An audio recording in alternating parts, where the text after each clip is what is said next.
মানে বাঁচার মতো বাঁচা। বিটিএস আসলে কি?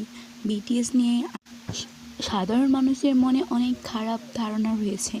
বিটিএস নিয়ে যারা খারাপ ধারণা পোষণ করে তাদেরকে কিছু কথা বলতে চাই আমার, যে দয়া করে সাতরাজাকে নিয়ে খারাপ মন্তব্য করবেন না কিছু না জেনে।